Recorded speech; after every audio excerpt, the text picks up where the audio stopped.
Welcome to This Week in Washington for Friday, March the 9th, 2012. Since we met in Savannah a week ago, there has been a great deal of progress in the Senate on their reauthorization bill. That bill has floor time as we speak. Some amendments to the bill are to be voted on today, and some additional amendments to be voted on next week.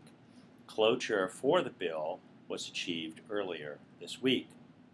In the Senate version of the bill, the manager's amendment, the placeholder put in by the leadership for a small number of amendments and changes, has been completed and passed. The manager's amendment contains two important elements that we discussed at our meeting in Savannah. The first of these restores a significant amount of investment to the Bus and Bus Facilities program. We weren't able to get all that we sought, but there will be a bus allocation for 26 states that will include a large number of rural transportation providers.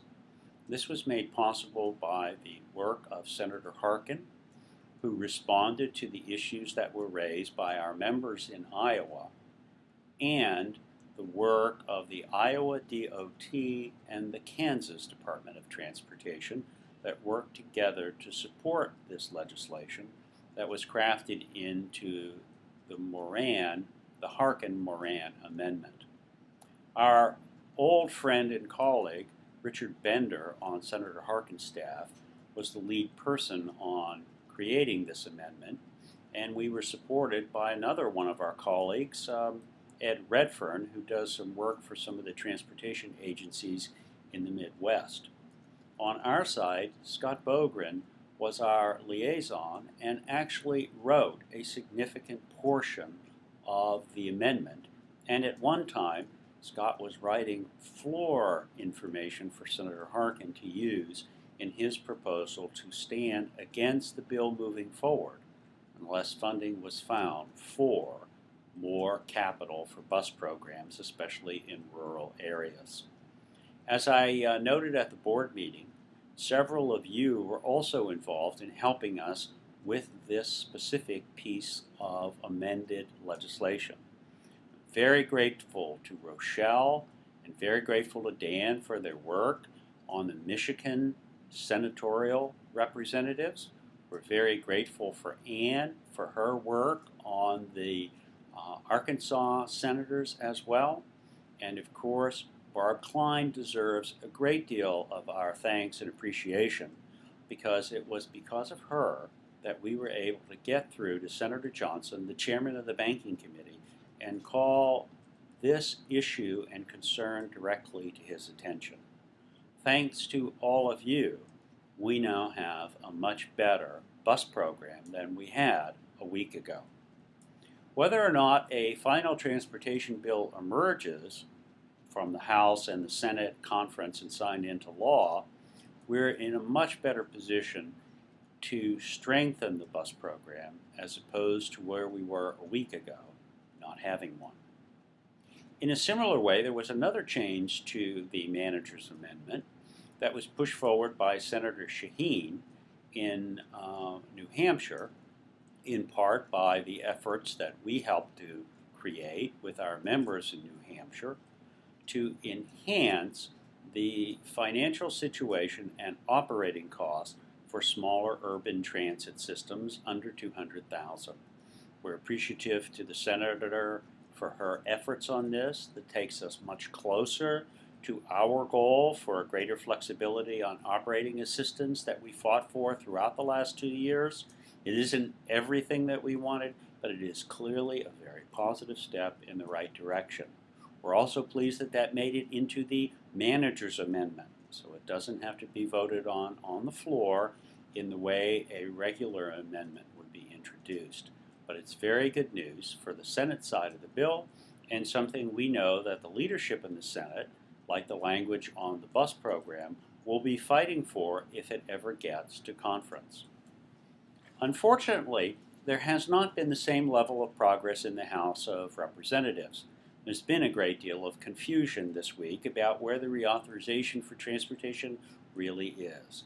If you've followed the news and followed some of the information that we've sent out, one day we're told we have an 18-month bill in the House, one day we're told we have a 5-year bill in the House, one day we're told transit's in the trust fund, one day we're told transit is out of the trust fund.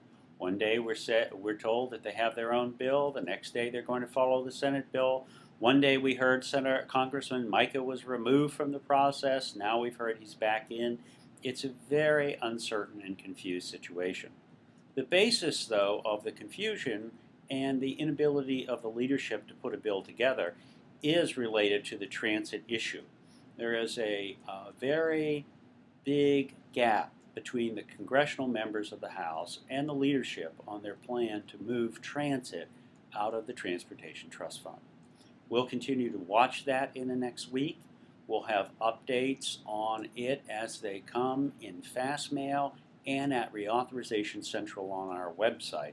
So I would encourage you to keep a lookout for information there, because as soon as it develops, we'll be trying to get it out. Our goals for the House are the same as they are for the Senate. We want the stability that a good transportation bill can provide, and we want fair and equitable treatment for all of those who are parts of the transit family. The one thing about this legislation as it emerges that will be important to us is that no matter what comes out, we will still not have sufficient financing and investment that we need to maintain and expand our public and community transportation systems. I know we talked a lot about that at the board meeting last week, and I did present several ideas that we want to introduce into our lending services program between now and Expo. If you haven't had a chance yet to look at this week's or this month's issue of Digital CT Magazine, I would like to mention again that the article on the E2 taxi is in the issue and is very important because it shows how innovative uses of financing can purchase lower cost equipment that can be operated much cheaper than conventional bus and bus transportation to meet the needs of riders who depend on our services. All too often, the conversation about private sector issues in public transit centers around charter service or privatizing certain transportation programs. We believe the real topic ought to be how we get more private sector investment into public transit. That's what we're trying to do at CTDLS. That's what we're trying to do with our partners who are providing financial support to some of the projects that we're doing, like the E2 taxi. So I'd encourage you to take a look at that this week and think about ways that you might be able to use a similar effort as we continue to roll out the various aspects of financing that we're going to be using over the next several months. That's about all I have for today. Stay tuned, as I said. And finally, thanks again to all of you for your help on the reauthorization issue. It proves that by working together, we have a chance to impact these important issues, not only for the best situation for ourselves and our members, but certainly for transportation riders regardless of where they live. So thanks for all of your help again. Talk to you soon, and I'll be in touch shortly. Bye for now.